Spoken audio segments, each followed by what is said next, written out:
أعوذ بالله من الشيطان الرجيم بسم الله الرحمن الرحيم رب اشرح لي صدري ويسر لي أمري واحلل عقدة من لساني يفقه قولي اللهم انفعنا بما علمتنا وعلمنا ما ينفعنا وزدنا علما فبشر عبادي الذين يستمعون القول فيتبعون أحسنه أولئك الذين هداهم الله وأولئك هم أولو الألباب أعوذ بالله من الشيطان الرجيم بسم الله الرحمن الرحيم كيف تكفرون بالله وكنتم أمواتا فأحياكم ثم يميتكم ثم يحييكم ثم إليه ترجعون کیف تکفرون باللہ، کیسے تم کفر کرتے ہو اللہ کے ساتھ، وکنتم امواتا، اور تم تھے مردہ، فاحیاکم، تو اس نے تمہیں زندہ کیا، یعنی اللہ نے، ثم یمیتکم، پھر وہ تمہیں مارے گا، ثم یحییکم، پھر وہ تمہیں زندہ کرے گا، ثم الیہ ترجعون، پھر تم اسی کی طرف لوٹائے جاؤ گے۔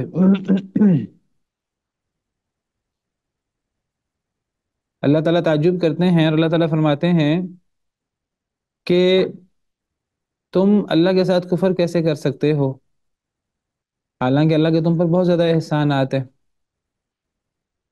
اللہ کے احسانات میں سے ایک بہت بڑا احسان کہ اللہ نے زندگی دی ہمیں، ہم مردہ تھے تو اللہ نے ہمیں زندہ کیا۔ تو اللہ فرماتے ہیں تم کیسے کفر کر سکتے ہو اللہ کے ساتھ، اور تم مردہ تھے تو اس نے تمہیں زندہ کیا، تو عدم سے وجود اللہ نے بخشا،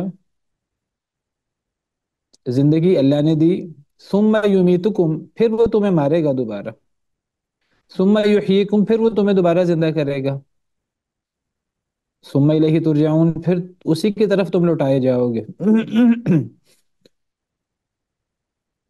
تو دو زندگیاں ہیں، ایک زندگی وہ ہے جو ہم اب اس وقت جی رہے ہیں، پھر اس کے بعد موت ہے، اور پھر اس کے بعد زندگی ہے، دوسری زندگی جو حقیقی زندگی ہے۔ یہ جو زندگی ہم جی رہے ہیں یہ عارضی، یہ وقتی زندگی ہے، اور پھر حقیقی زندگی وہ ہے جو دوسری زندگی ہوگی، اور پھر اللہ کی طرف لوٹائے جائیں گے سب، یعنی میدان محشر لگے گا، پھر جنت جہنم کا انعام اور سزا کا فیصلہ ہوگا، اور جو ہمیشہ ہمیش کے لیے ہوگا، اس کے بعد موت نہیں ہے۔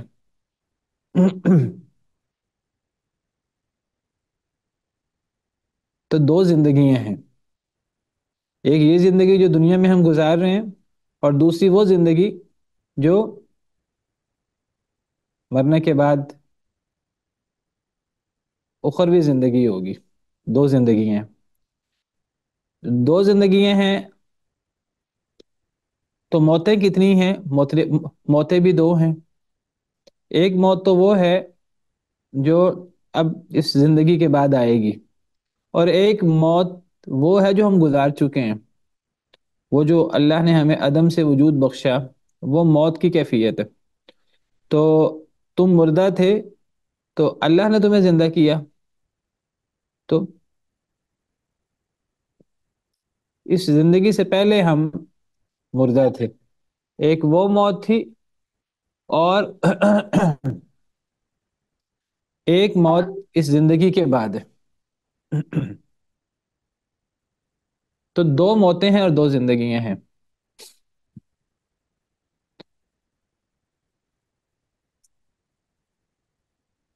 سورہ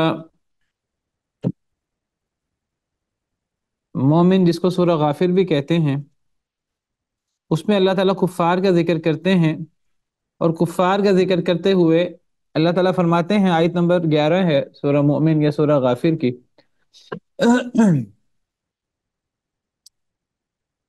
آیت نمبر 10 میں اللہ فرماتے ہیں کہ آیت نمبر 11 میں قالوا ربنا امتنا اثنتین، کہ وہ کہیں گے، یعنی کفار لوگ، ربنا، اے ہمارے رب، امتنا اثنتین، امتنا، آپ نے ہمیں موت دی، اثنتین، دو مرتبہ، وَأَحْيَيْتَنَا اثْنَتَيْنِ، اور آپ نے ہمیں زندہ کیا، اثنتین، دو مرتبہ، فَاعْتَرَفْنَا بِذُنُوبِنَا، ہم اپنے گناہوں کا اعتراف کرتے ہیں، فَهَلْ إِلَىٰ خُرُوجٍ مِّن سَبِيلٍ، کیا جہنم سے نکلنے کا کوئی رستہ ہے؟ تو کتنی موتیں ہوئیں اور کتنی زندگیاں ہوئیں؟ دو موتیں اور دو زندگیاں۔ ایک زندگی جو ہم گزار رہے ہیں ابھی، اور ایک زندگی جو اخروی زندگی ہے۔ ایک موت جو آنی ہے ابھی، موتیں بھی دو ہیں۔ ایک موت ہم گزار چکے ہیں، یعنی جو عدم کسی کیفیت تھی،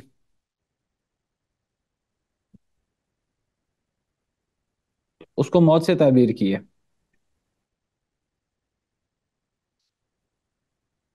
کوئی بندہ کہہ سکتا ہے کہ جی ہم تو تب موجود نہیں تھے، تو کیا وہ موت ہے؟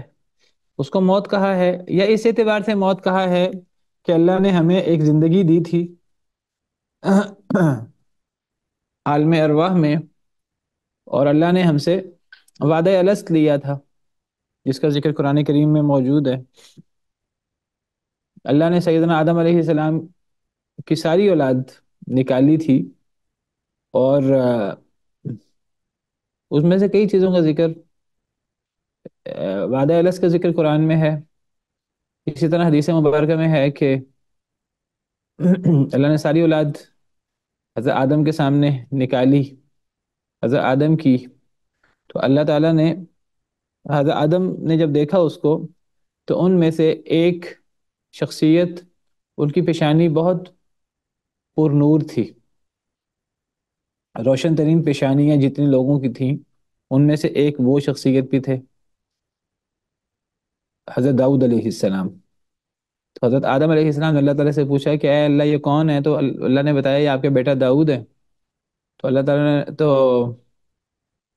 حضرت آدم نے پوچھا کہ ان کی عمر کتنی ہے؟ تو ان کو بتایا گیا کہ ان کی عمر 60 سال ہے۔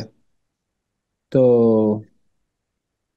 حضرت آدم کو بتایا گیا تھا ان کی عمر 1000 سال ہے۔ حضرت آدم بڑا حیران ہوئے، کہنے لگے کہ اتنی پر نور پیشانی والا میری اولاد میں، اور اس کی عمر اتنی چھوٹی، کہنے لگے اے اللہ تعالیٰ اسے میری عمر میں سے 40 سال دے دیں۔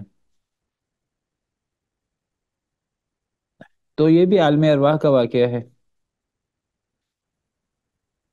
تو عدم کی کیفیت کو موت سے تعبیر کیا ہے، یا ہم اللہ تعالیٰ روحوں کو اکٹھا کر چکے ہیں عالم ارواح میں، وعدہ الست لیا گیا ہے، دیگر معاملات ہوئے ہیں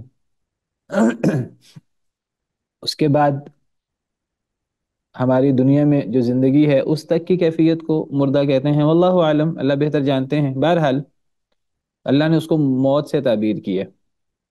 تو کتنی موتیں اور کتنی زندگیاں ہوئیں؟ دو موتیں اور دو زندگیاں۔ ہر زندگی سے پہلے موت ہے۔ موت، پہلی موت وہ جو عدم کی کیفیت تھی، یا عالم ارواح کے بعد، پھر زندگی دنیا کی ہماری، پھر دوسری موت ہے، پھر دوسری زندگی ہے ویسے بھی حدیث میں آتا ہے الارواح جنود مجندہ، ارواح روحیں ایک لشکر ہیں، بہت زیادہ روحیں۔ تو جو روحیں اس وقت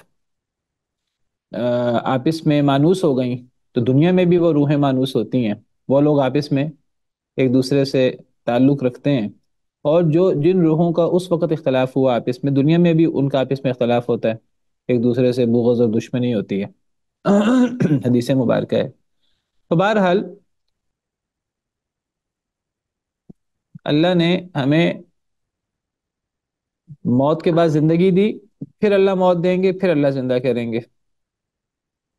تو یہ اللہ کا بہت بڑا احسان ہے کہ اللہ نے ہمیں زندگی بخشی، بہت بڑا احسان ہے اللہ تعالیٰ کا۔ تو اللہ فرماتے ہیں کہ تم اللہ کے ساتھ کفر کیسے کر سکتے ہو؟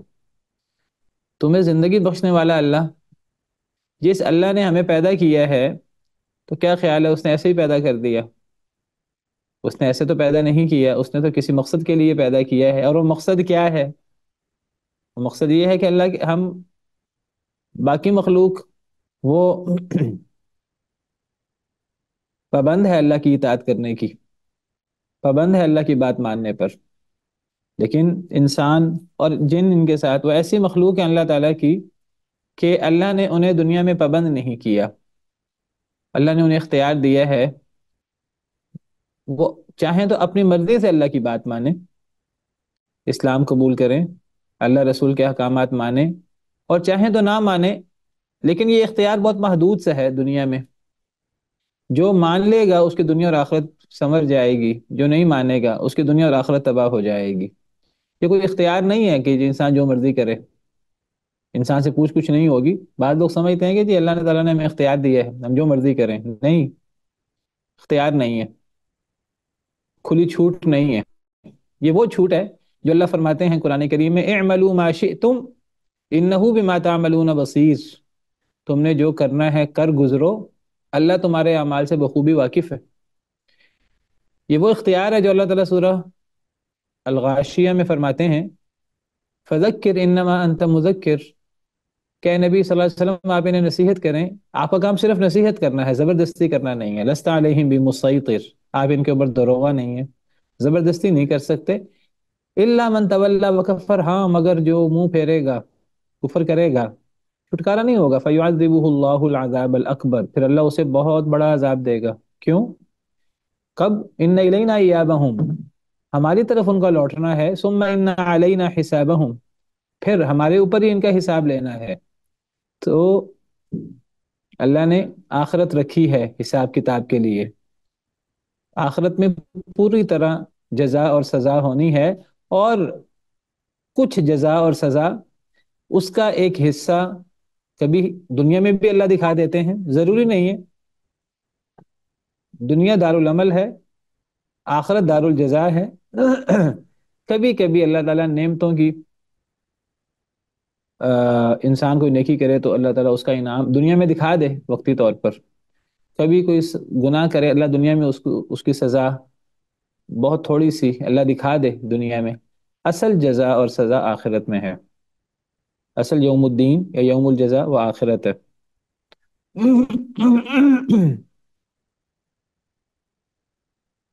تو جب اللہ تعالیٰ نے زندہ کیا ہے تو پیدا کیا جب اللہ نے، تو ہم اپنی مرضی کیسے کر سکتے ہیں؟ ہم کفر کیسے کر سکتے ہیں اللہ کے ساتھ؟ اللہ کے ساتھ کفر کر کے جائیں گے کہاں؟ کوئی ایسی جگہ ہے جہاں اللہ کا زور نہیں چلتا، جہاں اللہ دیکھتے نہیں؟ کوئی ایسی جگہ نہیں ہے جہاں اللہ سے چھپا جا سکے؟ جب اللہ سے چھپا نہیں جا سکتا، جب اللہ سے بھاگا نہیں جا سکتا، تو پھر انسان اللہ کی نافرمانی کر کے، اللہ کے ساتھ کفر کر کے جائے گا کہاں؟ جب پیدا اللہ نے کیا ہے، اور پیدا کر کے یہ نہیں کہا جو چاہو کرو، اس میں تو کہا، ہم پڑھیں گے ابھی آگے، حضرت آدم کا قصہ ہے، اور اس کے بعد اللہ تعالیٰ فرماتے ہیں کہ جب اللہ تعالیٰ نے اتار دیا زمین پہ، اللہ نے فرمایا میری طرف سے ہدایت آئے گی، جو ہدایت کو قبول کرے گا تو وہ جنتی ہوگا، جو ہدایت کو نہیں مانے گا تو وہ جہنمی ہوگا، ولیعذ باللہ۔ تو تم مردہ تھے، اللہ نے تمہیں زندہ کیا، جب اللہ نے زندہ کیا ہے تو تم کفر کیسے کر سکتے ہو اللہ کے ساتھ؟ کفر کر کے جاؤ گے کہاں؟ دوسری بات کا پتہ یہ لگا کہ تم مردہ تھے، اللہ نے تمہیں زندہ کیا، پھر اللہ تمہیں مارے گا، پھر دوبارہ اللہ زندہ کرے گا۔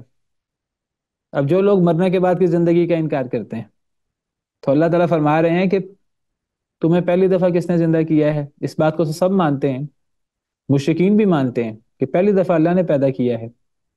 قرآن میں اللہ تعالیٰ سوال کرتے ہیں کہ اے نبی صلی اللہ علیہ وسلم، یہ کفار مرنے کے بعد کی زندگی کا انکار کرتے ہیں، ذرا ان سے پوچھیں کہ پہلی دفعہ انہیں کس نے پیدا کیا، زمین میں انہیں کس نے پیدا کیا؟ وَلَئِن سَأَلْتَهُم مَّنْ خَلَقَهُم لَيَقُولُنَّ اللَّهُ، اگر آپ ان سے سوال کریں کہ انہیں کس نے پیدا کیا ہے تو سب ایک زبان کہیں گے ہمیں اللہ نے پیدا کیا ہے۔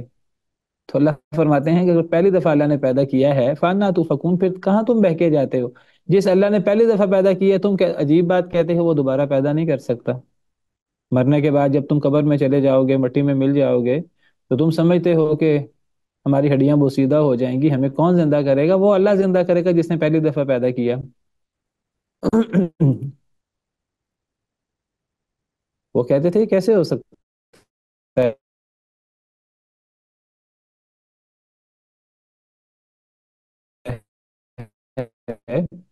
کہ ہم مر جائیں، مٹی میں مل جائیں، اذا متنا وکننا ترابا، جب ہم مر جائیں اور مٹی کے انسان مٹی میں مل جائے، اس کی ہڈیاں تک بوسیدہ ہو جائیں اور پھر وہ دوبارہ زندہ ہو جائے، اللہ فرماتے ہیں تم اللہ کی قدرت پر اعتراض کر رہے ہو۔ حدیث مبارکہ ہے آدم کا بیٹا، وہ اللہ کو گالی بھی دیتا ہے اور اللہ کو جھٹلاتا بھی ہے۔ اللہ کو گالی دینے سے مراد کیا ہے؟ حدیث مبارکہ میں ذکر ہے، میں مختصر بیان کر رہا ہوں۔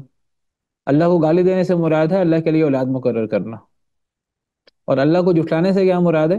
یہ کہنا کہ اللہ، جب ہم مر جائیں گے مٹی میں مل جائیں گے تو اللہ تعالیٰ یہ طاقت نہیں رکھتے کہ اللہ تعالیٰ ہمیں پیدا کر سکیں دوبارہ۔ ہم مٹی میں مل جائیں گے، ہڈیاں بوسیدہ ہو جائیں گی، تو اب ہمیں دوبارہ جسم کی شکل کون دے گا؟ روح دوبارہ کون لوٹائے گا؟ یہ مرنے کے بعد کی زندگی کا انکار کرنا، یہ در حقیقت اللہ رب العالمین پر اعتراض ہے، اللہ رب العالمین کی قدرتوں پر اعتراض ہے۔ تو اللہ فرماتے ہیں کہ تم اس اللہ کی قدرت پر اعتراض کر رہے ہو جس نے تمہیں پہلی دفعہ پیدا کیا۔ دنیا میں دنیاوی اعتبار سے دیکھیں، پہلی دفعہ پیدا کرنا مشکل ہوتا ہے، پھر دوبارہ تو پیدا کرنا آسان ہوتا ہے۔ اور پھر اللہ نے اور بھی دلائل سے ثابت کیا۔ اللہ فرماتے ہیں کہ زمین و آسمان کی تخلیق تو انسان کی تخلیق سے بہت بڑی ہے۔ زمین و آسمان تو بہت بڑی مخلوق ہے، اور زمین و آسمان کو پیدا کرنے والا کون ہے؟ اللہ۔ مشرک بھی اس بات کو مانتے ہیں۔ تو جو اللہ زمین و آسمان، آسمان اور زمین اور سورج اور چاند اور ستارے اور تمام اجرام فلکی اور ان تمام پہاڑوں کو، ان سمندروں کو، ان تمام چیزوں کو پیدا کر سکتا ہے، وہ اللہ انسان کو دوبارہ پیدا نہیں کر سکتا۔ لخلق السماوات والارض اکبر من خلق الناس، آسمان و زمین کو پیدا کرنا تو لوگوں کو دوبارہ پیدا کرنے سے زیادہ بڑی چیز ہے۔ تو تم مانتے ہو اے مشرکین کہ زمین و آسمان کو پیدا کرنے والا اللہ ہے؟ یہ بھی اللہ نے قرآن میں سوال کیا، وَلَئِن سَأَلْتَهُمْ مَنْ خَلَقَ السَّمَاوَاتِ وَالْأَرْضِ، اے نبی ذرا ان سے سوال کیجئے کہ آسمان و زمین کو پیدا کرنے والا کون ہے؟ وَسَخَّرَ الشَّمْسَ وَالْقَمَرَ، سورج اور چاند کو پیدا کر کے مسخر کرنے والا کون ہے؟ تو یہ سب بیک زبان جواب دیں گے لَيَقُولُنَّ اللَّهُ، یہ سب کہیں گے اللہ۔ کون؟ مشرکین۔ مشرکین اس بات کو مانتے تھے کہ زمین و آسمان کا خالق اللہ ہے، سورج اور چاند کو پیدا کرنے والا، ان کو انسانوں کے لیے مسخر کرنے والا اللہ ہے۔ اللہ کہتے ہیں کتنے تم بے وقوف ہو، تمہاری عقل مت ماری ہوئی ہے۔ تم مانتے ہو کہ زمین و آسمان کا خالق اللہ ہے، ہمیں پہلی دفعہ پیدا کرنے والا اللہ ہے، ہر چیز کا خالق اللہ ہے، پھر تم کہتے ہو اللہ انسانوں کو مرنے کے بعد، مٹی میں ملنے کے بعد دوبارہ پیدا نہیں کر سکتا۔ تو یہ ساری باتیں یہاں سے ثابت ہو رہی ہیں، اور اللہ تعجب کرتے ہیں انسان کی عقل پر۔ اللہ کہتے ہیں میں نے تو عقل دی تھی، تو انسان اپنی عقل کو استعمال کیوں نہیں کرتا؟ کیسے تم کفر کر سکتے ہو اللہ کے ساتھ؟ اور تم مردہ تھے تو اس نے تمہیں زندہ کیا، پھر وہ تمہیں مارے گا، پھر وہ تمہیں زندہ کرے گا، پھر تم اسی کی طرف لوٹائے جاؤ گے۔ تو مرنے کے بعد کی زندگی ہے، اس میں حساب کتاب ہونا ہے، اس سے چھٹکارا نہیں ہے۔ جو مانتا ہے اس نے بھی میدان محشر میں اس نے زندہ ہونا ہے اور اس نے اللہ کے ہاں پیش ہونا ہے۔ جو نہیں مانتا تو یہ نہیں کہ وہ پیش نہیں ہوگا، اسے بھی دوبارہ زندگی ملے گی، اور اسے بھی میدان محشر میں اللہ کی طرف لوٹایا جائے گا۔ اسے بھی قیامت کے دن اللہ رب العالمین کے سامنے کٹہرے میں کھڑا ہونا ہوگا، حساب و کتاب دینا ہوگا، اور ناکام ہونے والا وہ پھر اللہ کے ہمیشہ ہمیشہ عذاب کا مستحق بنے گا، والعیاذ باللہ۔ بہت غور طلب آیت ہے، بہت توجہ طلب آیت ہے۔ کفر اللہ کے ساتھ کیسے ہو سکتا ہے جب پیدا اللہ نے کیا ہے؟ تو هو الذی خلق لکم ما فی الارض جمیعا، وہ ذات ہے جس نے پیدا کیا تمہارے لیے جو کچھ زمین میں ہے سارے کا سارا۔ وہ ذات ہے جس نے پیدا کیا لکم، تمہارے لیے، یہ نہیں فرمایا تمہیں، ہمیں بھی اللہ نے پیدا کیا ہے، وہ تو پیچھے آ گیا۔ جب ہم توحید کی بات ہم نے پڑھی، یا ایھا الناس اعبدوا ربکم الذی خلقکم والذین من قبلکم، اے لوگوں اس رب کی عبادت کرو جس نے تمہیں بھی پیدا کیا، تم سے پہلے لوگوں کو بھی پیدا کیا۔ یہاں اب اللہ فرما رہے ہیں، اللہ کہتے ہیں تم اللہ کے ساتھ کفر کیسے کر سکتے ہو جب اللہ کے تم پر انگنت احسانات، جن میں سے یہ ہے کہ اللہ نے تمہیں پیدا کیا، اور ایک دفعہ پیدا نہیں کیا، دوبارہ بھی پیدا کرے گا، تم اس کی طرف لوٹائے جاؤ گے۔ اور اللہ کے احسانات یہ ہیں کہ اس نے وہ ذات ہے جس نے پیدا کیا تمہارے لیے۔ تمہارے لیے سے مراد اے انسانوں تمہارے لیے، اس نے پیدا کیا ما فی الارض جمیعا، جو کچھ زمین میں ہے سارے کا سارا. ثم استوى الى السماء، پھر وہ استوا متوجہ ہوا، الى السماء آسمانوں کی طرف، بلندی کی طرف. تب آسمان نہیں تھے. پھر وہ متوجہ ہوا بلندی کی طرف. فسواہن، پس اس نے بنا دیا ان کو، یا ٹھیک ٹھاک کر دیا ان کو. سبع سماوات، 7 آسمانوں میں. یعنی کہ وہ وَهُوَ بِكُلِّ شَيْءٍ عَلِيمٌ، اور وہ ہر شے کو بہت جاننے والا ہے. اللہ تعالیٰ اپنے احسانات کا تذکرہ کرتے ہوئے اللہ فرماتے ہیں کہ تم اللہ کے ساتھ کیسے کفر کر سکتے ہو. اللہ تو وہ ذات ہے جس نے نہ صرف تمہیں پیدا کیا ہے، بلکہ اس نے پیدا کیا ہے تمہارے لیے جو کچھ زمین میں ہے سارے کا سارا. یہ زمین اللہ نے انسان کے لیے بنائی. اس زمین کے اندر ہر چیز، پہاڑ ہوں، سمندر ہوں، دریا ہوں، شجر حجر، معدنیات، جو کچھ زمین میں ہے، جانور، ہر چیز اللہ نے کس کے لیے بنائی؟ انسان کے لیے.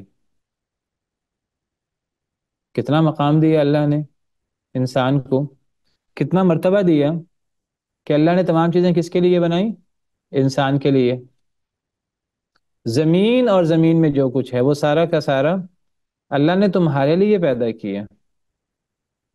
اور آسمان، وہ کس کے لیے بنایا؟ اور آسمان میں جو کچھ ہے وہ ہیں جی، سر انسان کے لیے. وہ بھی انسان کے لیے. آسمانوں میں جو کچھ ہے وہ بھی اللہ نے انسان کے لیے بنایا. سورج اللہ نے کس کے لیے بنایا؟ انسان کے لیے. چاند اللہ نے کس کے لیے بنایا؟ انسان کے لیے. ستارے اللہ نے کس کے لیے بنائے؟ انسانوں کے لیے. تو نہ صرف زمین اور زمین میں جو کچھ ہے وہ سارا اللہ نے بنایا ہمارے لیے، ہم انسانوں کے لیے، بلکہ آسمان اور جو کچھ آسمانوں میں ہے وہ بھی سارا کا سارا اللہ نے انسانوں کے لیے بنایا. جیسے کہ اللہ تعالیٰ فرماتے ہیں وَسَخَّرَ لَكُم مَا فِي السَّمَاوَاتِ وَمَا فِي الْأَرْضِ جَمِيعًا مِّنْهُ.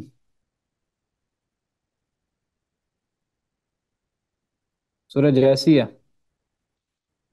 وَسَخَّرَ لَكُم، اور اس نے مسخر کیا تمہارے لیے. تمہارے لیے یعنی اے انسانوں تمہارے لیے اس نے مسخر کر دیا، یعنی اللہ نے ما فی السماوات، جو کچھ آسمانوں میں ہے، وما فی الارض، اور جو کچھ زمین میں ہے، جمیعاً سارے کا سارا، منہ اپنی طرف سے. یعنی اللہ نے آسمان و زمین وما فیہما کو پیدا کر کے، اور ان میں انسان کو پیدا کر کے اللہ نے ہر چیز انسان کے لیے مسخر کر دی، اور یہ اللہ کی طرف سے انسان پر خصوصی انعام ہے. منہ، یہ اللہ کی طرف سے انعام ہے. اس میں انسان کی کوئی ذاتی، انسان کا ذاتی کمال نہیں ہے. انسان کے پاس کوئی اختیار نہیں تھا کہ انسان زمین اور زمین میں موجود ہر چیز کو اپنے فائدے میں استعمال کر سکے، آسمان اور آسمان میں موجود ہر چیز کو اپنے فائدے کے لیے استعمال کر سکے. اللہ نے انسان کو بھی پیدا کیا، اللہ نے آسمان و زمین اور ان کے درمیان جو کچھ ہے اللہ نے انہیں بھی پیدا کیا، اور اللہ نے ان چیزوں کو انسان کے لیے مسخر کیا ہے. یہ اللہ کا احسان ہے. اور اس میں نشانیاں ہیں بہت زیادہ اس قوم کے لیے جو غور و فکر کرتی ہے. دوسری آیت کریمہ میں اللہ تعالیٰ فرماتے ہیں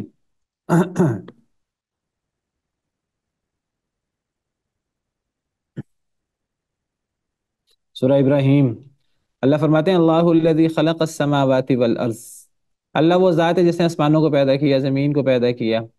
وانزل من السماء ماء، اور نازل کیا بلندی سے پانی. فاخرج به، پس نکالا اس کے ذریعے، من الثمرات رزقا لکم، پھلوں سے رزق تمہارے لیے. تمہارے لیے یعنی اے انسانوں تمہارے لیے. یعنی اللہ نے آسمانوں کو پیدا کیا، اللہ نے زمین کو پیدا کیا، اللہ نے آسمانوں سے بلندی سے پانی اتارا، یہ سارا کا سارا. اور پھر اس پانی کے ذریعے اللہ نے زمین سے پھل نکالے. کیوں؟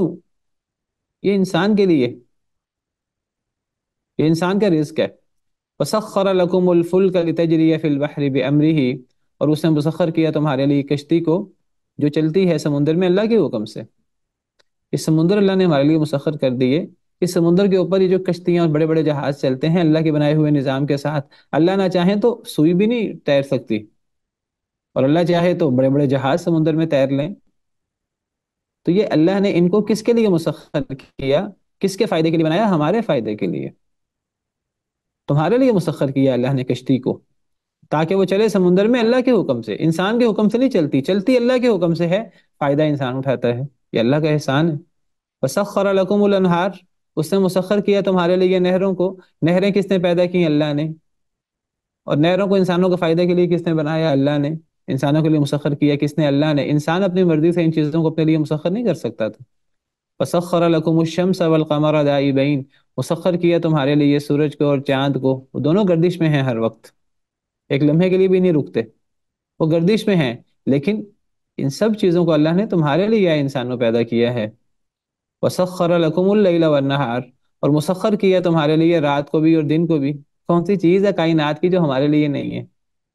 وَآتَاكُم مِّن كُلِّ مَا سَأَلْتُمُوهُ، اور اس نے دیا تمہیں ہر وہ چیز جو تم نے اللہ سے مانگی۔ وَإِن تَعُدُّوا نِعْمَةَ اللَّهِ لَا تُحْصُوهَا، اگر تم اللہ کی نعمتوں کو شمار کرنا چاہو تم شمار نہیں کر سکتے۔ کتنی نعمتیں اللہ کی انسان پر، انسان کا کمال نہیں ہے ذاتی، اللہ کی نعمتیں ہیں، اللہ کا سراسر انعام ہے۔ اللہ نے اپنے پاس سے نعمتیں دی ہیں، لیکن اللہ شکوہ کرتے ہیں ان الانسان لظلوم کفار، بے شک انسان البتہ بہت ہی ظلم کرنے والا، بہت ہی ناشکرا ہے۔ ان الانسان لربہ لکنود، انسان اپنے رب کا بڑا ہی ناشکرا ہے۔ تو ہر چیز تو اللہ نے انسان کے لیے بنا دی، اور اس میں بار بار ذکر کر رہا ہوں، اس میں انسان کا کوئی کمال نہیں ہے۔ اگر اللہ نے انسان کو اشرف المخلوقات بنایا ہے تو اس میں انسان کا کمال نہیں ہے، یہ اللہ کا انعام ہے۔ اللہ نے انسان کو پیدا کیا، یہ اللہ کا کتنا بڑا انعام ہے۔ اللہ نے ہمیں زندگی دی اور اللہ نے ہمیں انسان بنایا، یہ اللہ کا کتنا بڑا احسان ہے۔ اللہ چاہتے تو اللہ تعالیٰ ہمیں کوئی جانور بنا دیتے، اللہ کوئی زمین پہ رینگتا کیڑا بنا دیتے، لیکن اللہ نے ہمیں انسان بنایا ہے، اور اس کے اندر بھی ہمارا کوئی کمال نہیں ہے۔ اللہ نے ہمیں زندگی دی، اس کے اندر بھی ہمارا کوئی کمال نہیں ہے۔ اللہ نے ہمیں اشرف المخلوقات بنایا، اس میں بھی ہمارا کوئی کمال نہیں ہے۔ اور اللہ نے آسمان و زمین کی ہر چیز ہمارے لیے مسخر کر دی، اس میں بھی ہمارا کوئی کمال نہیں ہے۔ لیکن اللہ کے انعامات کتنے زیادہ ہیں انسان پر۔ تو جب اللہ نے انسان پر اتنے زیادہ انعامات کیے ہیں تو انسان اللہ کے ساتھ کفر کرے؟ انسان کو تو اللہ نے عقل دی ہے، انسان کی عقل کہاں چلی جاتی ہے؟ اس اللہ کے ساتھ کفر کرتا ہے جس اللہ نے انسان پر نعمتوں کی انتہا کر دی۔ وَلَقَدْ كَرَّمْنَا بَنِي آدم، ہم نے بنی آدم کو بڑی عزت بخشی۔ وَرَزَقْنَاهُم مِّنَ الطَّيِّبَاتِ، ہم نے بنی آدم کو پاکیزہ چیزوں سے رزق دیا۔ وَحَمَلْنَاهُمْ فِي الْبَرِّ وَالْبَحْرِ، ہم نے اس کو سواری دی سمندر میں بھی اور خشکی میں بھی۔ وَرَزَقْنَاهُم مِّنَ الطَّيِّبَاتِ، پاکیزہ چیزوں سے ہم نے رزق دیا۔ وَفَضَّلْنَاهُمْ عَلَى كَثِيرٍ مِّمَّنْ خَلَقْنَا تَفْضِيلًا، ہم نے انسان کو اپنی مخلوقات میں سے بہت ساری مخلوقات پر فضیلت بخشی۔ اللہ نے پیدا کیا، ہم آگے پڑھیں گے ابھی سیدنا آدم علیہ السلام کو، اللہ نے حضرت آدم کو فرشتوں پر فوقیت دی علم کے ذریعے۔ فرشتوں سے سوال پوچھا، فرشتے جواب نہیں دے سکے۔ حضرت آدم سے سوال پوچھا، حضرت آدم نے جواب دے دیا۔ اللہ نے آدم کو فرشتوں پر فوقیت بخشی، فضیلت بخشی۔ اللہ کا کمال ہے، اللہ کا احسان ہے۔ فرشتوں سے اور شیطان کو بھی حکم دیا، فرشتوں کو بھی حکم دیا آدم کو سجدہ کرو، فرشتوں نے سجدہ کیا تو اللہ نے فرشتوں سے سجدہ کروایا۔ کتنی فضیلت دی انسان کو۔ اللہ نے انسان کو، ہمارے باپ کو اللہ نے اپنے مبارک ہاتھ سے پیدا کیا، اور اللہ نے شیطان سے کہا تو اس کو کیوں نہیں سجدہ کرتا جسے میں نے اپنے ہاتھ سے پیدا کیا؟ ما منعک ان تسجد لما خلقت بیدی، اور اللہ نے اپنی پیدا کردہ روح پھونکی۔ اللہ نے کتنے انعامات کیے، انعامات کی انتہا کی، اور اللہ انعامات کرتے جا رہے ہیں، اور انسان کتنا ناشکر ہے۔ انسان اللہ کے ساتھ کفر کیسے کر سکتا ہے؟ اللہ کی ان نعمتوں کے باوجود، اللہ کی ان تمام رحمتوں کے باوجود۔ اور پھر اللہ سزا بھی دے سکتا ہے، اللہ پکڑ بھی کر سکتا ہے، کوئی اللہ کی نافرمانی کر کے جائے گا کہاں؟ وہ ذات ہے جس نے پیدا کیا تمہارے لیے جو کچھ زمین میں ہے سارے کا سارا۔ ثم استوى الى السماء، پھر وہ متوجہ ہوا السماء، بلندی کی طرف۔ تب وہاں کچھ نہیں تھا، تب وہاں آسمان نہیں تھے. فسواہن، تو اللہ نے درست کیا انہیں 7 آسمانوں میں. پھر اللہ نے وہاں 7 آسمان بنا دیے. استوا کا مطلب کیا ہوتا ہے؟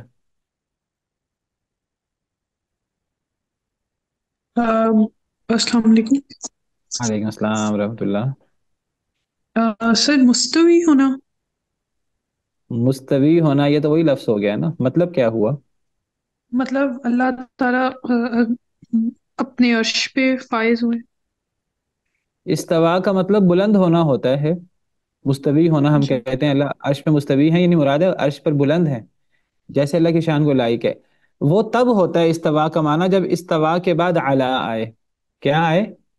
علا. جس طرح انگلش میں پریپوزیشنز ہوتی ہیں، اسی طرح عربی زبان میں بھی پریپوزیشنز ہوتی ہیں، حروف ہوتے ہیں جن کو ہم عربی زبان میں اور عربی گرامر میں صلہ کہتے ہیں. کیا کہتے ہیں؟ صلہ. تو جب استوا کا صلہ، یعنی جب استوا فعل ہے، جب اس کے بعد حرف علا آئے گا، علا، تب اس کا مطلب مستوی ہونا، بلند ہونا ہوتا ہے. جیسے اللہ فرماتے ہیں ثم استوى علی العرش. کیا معنی کریں گے؟ پھر اللہ عرش پر مستوی ہوئے، یعنی عرش پر بلند ہوئے جیسے اللہ کی شان کو لائق ہے. کہ جس طرح اللہ فرماتے ہیں الرحمن علی العرش استوى، رحمان تو عرش پر مستوی ہے. تو یہاں استوا کے ساتھ علا آ رہا ہے، اس کو کہتے ہیں پریپوزیشن یا صلہ. جب استوا کا صلہ علا آئے، علا جو اوپر کے معنی میں ہوتا ہے، تو پھر استوا کا معنی بلند ہونا ہوتا ہے. اگر استوا کے بعد الا آئے جیسے یہاں ہے، اس کا مطلب بلند ہونا نہیں ہوتا. اس کا مطلب کیا ہوتا ہے؟ پھر جو میں نے ترجمہ کیا، پھر وہ متوجہ ہوا الی السماء، بلندی کی طرف. یہاں بلندی کا معنی السماء سے پیدا ہوا، ورنہ استوا کے بعد الا آ رہا ہے تو اس کا معنی امام ابن کثیر وغیرہ دیگر مفسرین نے لکھا ہے کہ یہاں پھر اس کا معنی متوجہ ہونا ہوگا جب استوا کے بعد الا آئے. ثم استوى الی السماء. استوا کے بعد علا آئے تو بلند ہونا، استوا کے بعد الا آئے تو متوجہ ہونا. اور اگر استوا اکیلا آئے، اس کے بعد نہ علا آئے نہ الا آئے، تب کیا مطلب ہوتا ہے؟ استوا جب اس کے بعد صلہ نہ آئے الا کا یا علا کا. نہیں. ولما بلغ اشدہ واستوى آتیناہ حکما وعلما، حضرت موسیٰ کے حوالے سے قرآن میں موجود ہے. ولما بلغ اشدہ واستوى آتیناہ، وہاں اب واستوى کے بعد نہ علا ہے نہ الا ہے، تو وہاں کیا معنی کرتے ہیں ہم؟ بہت طاقتور ہو جانا، بہت مضبوط ہو جانا. جب اپنے پختگی کو پہنچ گئے حضرت موسیٰ اور بڑے تندرست، بڑے طاقتور ہو گئے، تو ہم نے پھر انہیں حکمت بھی دی اور علم بھی دیا.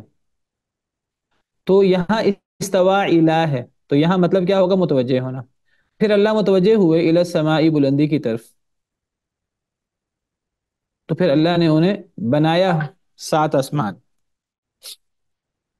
اور اللہ ہر شے کو جاننے والے ہیں. کیا پتہ لگا اس آیت کریمہ سے؟ ایک تو پتہ لگا کہ اللہ تعالیٰ نے، یہاں تو زمین کا ذکر ہے، زمین اور زمین میں جو کچھ ہے سارا ہمارے لیے بنایا. اور میں دوسری آیتوں سے ثابت کر چکا ہوں کہ صرف زمین نہیں، آسمان اور آسمان میں جو کچھ ہے وہ ساری کی ساری چیزیں بھی اللہ نے ہمارے لیے بنائی. دوسری بات ثابت ہوئی، پہلے زمین بنی پھر آسمان بنا. تو کیا کیا ثابت ہوا اس آیت کریمہ سے؟ ایک تو یہ ثابت ہوا کہ زمین، اور دوسری آیات سے پتہ لگا کہ آسمان اور ان میں موجود ہر چیز انسان کے لیے ہے. دوسری بات کیا پتہ لگی اس آیت کریمہ سے؟ کہ پہلے زمین بنی ہے، پہلے اللہ نے زمین کو پیدا کیا، اور پھر اللہ تعالیٰ نے، پھر اللہ آسمان کی طرف، بلندی کی طرف متوجہ ہوئے. تب وہاں کچھ نہیں تھا، پھر اللہ نے آسمان بنائے. جب اللہ بلندی کی طرف متوجہ ہوئے تو پھر اللہ نے آسمان بنائے. تو وہاں کیا تھا پہلے بلندی میں؟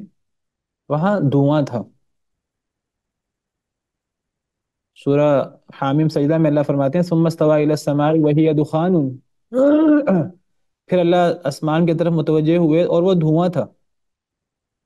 فقال لها، تو اللہ نے پھر کہا اس کو، کہ آسمان کو کہا اور زمین کو کہا کہ آ جاؤ دونوں. تو کیا پتہ لگا یہاں سے؟ کہ پہلے زمین بنی پھر آسمان بنا. یہی بات سورہ حامیم سجدہ میں بھی اللہ نے فرمائی ہے سورہ حامیم سجدہ میں ہے.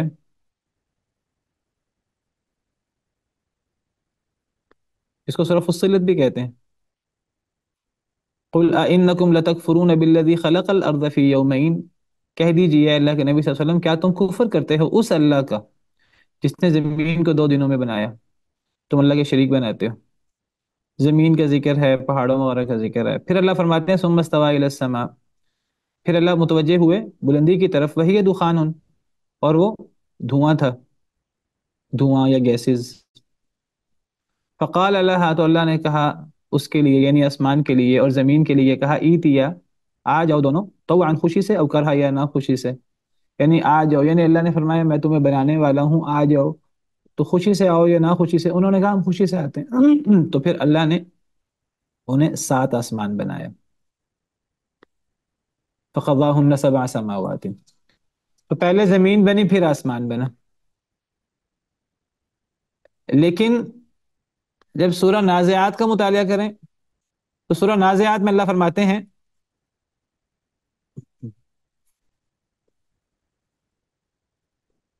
والنازعات غرقا، اس میں اللہ فرماتے ہیں کیا تم زیادہ سخت ہو تخلیق کے اعتبار سے یا آسمان؟ اللہ نے انہیں بنایا. کیا انسان کو دوبارہ پیدا کرنا زیادہ مشکل کام ہے کیا آسمانوں کو پیدا کرنا؟ اللہ فرماتے ہیں کہ یعنی سیدھی سی بات ہے، آسمانوں کو پیدا کرنا زیادہ بڑا کام ہے. اللہ فرماتے ہیں آسمانوں کو بھی اللہ نے بنایا ہے. مراد یہ نہیں جو اللہ آسمانوں کو بنا سکتا ہے وہ انسان کو دوبارہ پیدا کیوں نہیں کر سکتا؟ رفع سمکہا فسواہا، اس نے بلند کیا اس کی چھت کو، یعنی آسمانوں کی چھت کو. فسواہا، پھر اسے ٹھیک ٹھاک کیا. واغطش لیلہا، اور ڈھانپا اس کی رات کو. واخرج ضحاہا، اور نکالا اس کی روشنی کو. والارض بعد ذلك دحاہا، اور زمین کو اس کے بعد اس نے بچھایا. اخرج منها ماءها والجبال ارساها، اور پہاڑوں کو اس نے گاڑ دیا.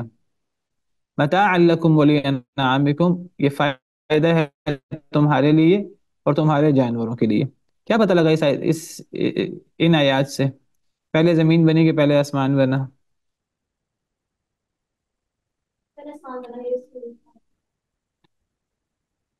جی آن لائن. یہ سورہ نازعات سے کیا ثابت ہوا؟ پہلے زمین بنی کہ پہلے آسمان؟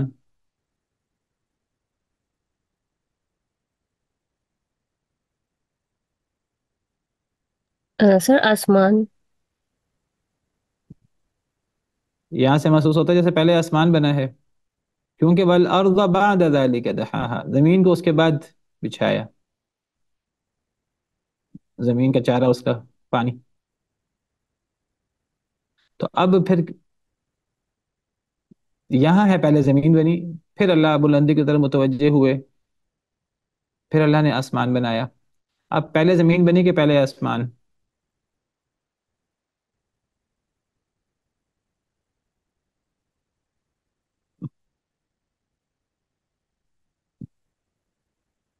ہیں جی؟ سر زمین. زمین. تو سورہ نازعات سے تو پتہ لگ رہا ہے جیسے آسمان پہلے بنا ہے، پہلے آسمان کا ذکر ہے اور زمین کا اس کے بعد ذکر ہے.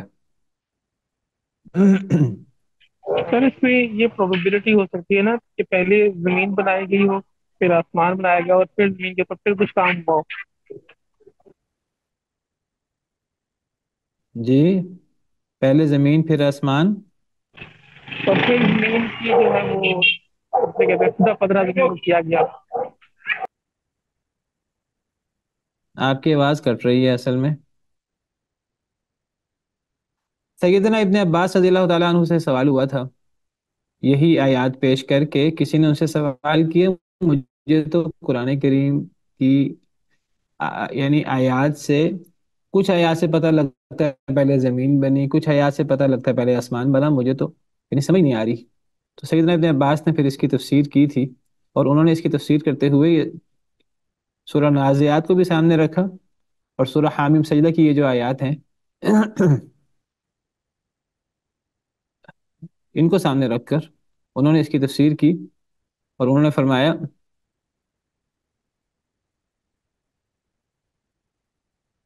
جی اچھا اصل میں ایک تو سوال یہ ہے کہ پہلے زمین بنی پہلے آسمان، اور دوسرا سوال یہ بھی ہے کہ یہ کتنے دنوں میں بنے؟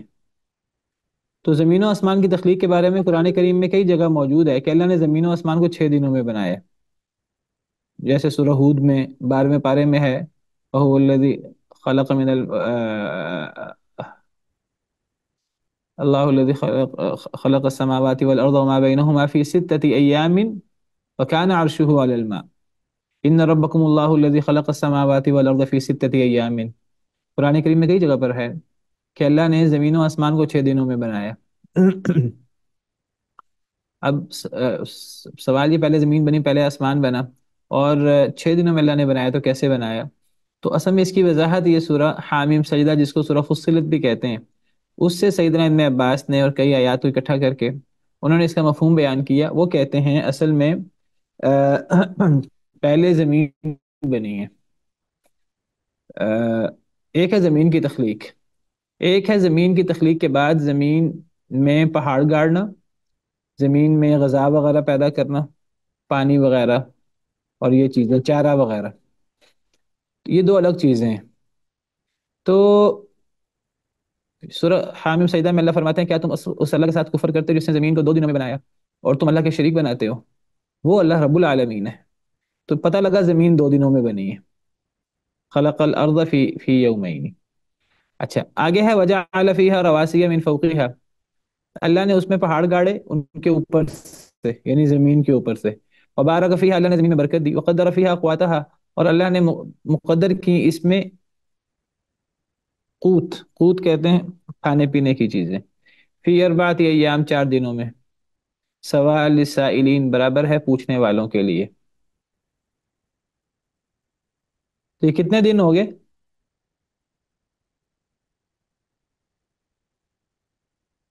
ہاں جی، یہ کتنے دن ہو گئے؟ 6 یہ لگتا ہے جیسے 6 دن ہے، لیکن 6 دن نہیں ہے، اصل میں زمین 2 دنوں میں بنی ہے، اور آگے فرمایا کہ یہ پہاڑ گاڑے اور غذائیں وغیرہ پیدا کی 4 دن میں۔ اصل میں یہ 4 دن میں اکیلا یہ کام نہیں ہے، یہ اصل میں یہ دونوں کا مشترکہ وقت ہے، یعنی زمین کی تخلیق 2 دنوں میں ہوئی، اور 2 دنوں میں پہاڑ گاڑے گئے اور پانی وغیرہ اور چارہ وغیرہ اور غذائیں وغیرہ، یہ 2 دن میں یہ مل کر کتنے ہوئے؟ 4۔ تو 4 دن میں زمین کی تخلیق اور زمین کے اوپر پہاڑ وغیرہ اور چارہ وغیرہ پانی وغیرہ، ٹھیک ہے، یہ 4 دن ہے ٹوٹل۔ پھر اللہ متوجہ ہوئے آسمان کی طرف، بلندی کی طرف، اور وہ دھواں تھا۔ اللہ نے زمین سے کہا اور آسمان سے کہا تم دونوں آ جاؤ خوشی سے یا ناخوشی سے، انہوں نے کہا ہم خوشی سے آتے ہیں۔ فَقَضَاهُنَّ 7 سَمَاوَاتٍ فِي يَوْمَيْنِ، پھر آسمان کتنے دنوں میں بنے؟ 7 آسمان اللہ نے کتنے دنوں میں بنائے؟ 2 دن میں، 2 دن میں۔ تو گویا کہ سارا کام 6 دنوں میں ہوا، 2 دنوں میں زمین، 2 دنوں میں پہاڑ اور چارہ وغیرہ پانی وغیرہ، 4 دن ہو گئے ٹوٹل، اور 2 دن میں آسمان۔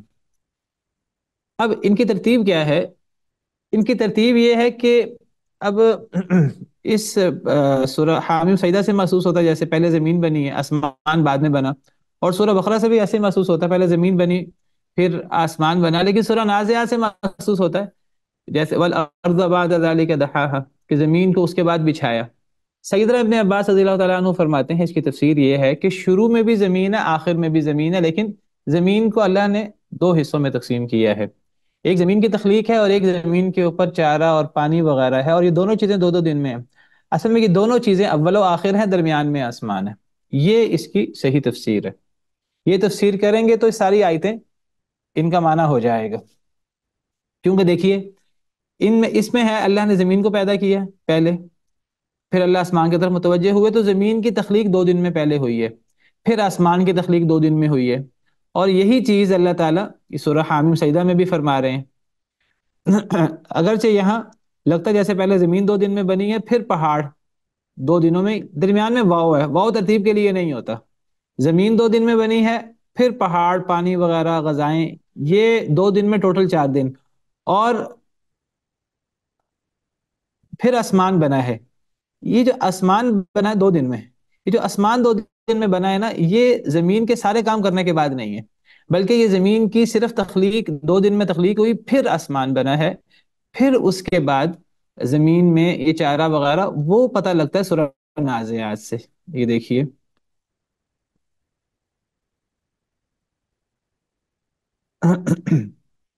اب سورہ نازعات پڑھیں، اب سمجھ آئے گی. اب دیکھیے یہاں اللہ فرماتے ہیں کیا تمہاری تخلیق زیادہ سخت ہے یا آسمان کی؟ آسمان کو بھی اللہ نے بنایا. اللہ آسمان کا ذکر کر رہے ہیں. اللہ نے آسمان کی چھت بلند کی، اللہ نے اس کو ٹھیک ٹھاک بنایا، پھر اللہ نے اس کی رات کو ڈھانپا، اللہ نے اس کی روشنی کو نکالا. ساری باتیں آسمان کی ہیں. آسمان 2 دنوں میں بنا ہے. وَالْأَرْضَ بَعْدَ ذَلِكَ دَحَاهَا، زمین کو اللہ نے اس کے بعد بچھایا. یہاں زمین کو پیدا کرنے کا ذکر نہیں ہے، زمین کو بچھانے کا ذکر ہے. تو زمین کو پیدا کرنا الگ ہے اور زمین کو بچھانا. بچھانے سے مراد کیا ہے؟ کہ بچھانے کی تفسیر یہ ہے کہ اس کا پانی نکالا، اس کا چارہ نکالا، اس میں پہاڑوں کو گاڑا، جو تمہارے لیے بھی فائدہ، تمہارے جانوروں کے لیے. بات کلیئر ہو گئی؟ یعنی 2 دنوں میں صرف زمین کی تخلیق ہوئی ہے، پھر 2 دنوں میں آسمان کی تخلیق ہوئی ہے، سارے آسمانوں کی، 7 آسمانوں کی. پھر 2 دنوں میں اللہ نے یہ زمین کو بچھایا ہے. تو شروع میں بھی زمین کی تخلیق ہے، صرف تخلیق، پھر آسمان کی تخلیق ہے، اور پھر 2 دنوں میں اللہ نے زمین کو بچھایا ہے. یہ ہے 2 دنوں میں زمین، 2 دنوں میں آسمان، 2 دنوں میں زمین کو بچھایا گیا. تو یہ 6 دن میں زمین و آسمان بنے ہیں، اور اللہ ہر شے کو جاننے والے ہیں. اسی پر بس کرتے ہیں. سبحان ربک رب العزت عما یصفون وسلام علی المرسلین والحمد للہ رب العالمین.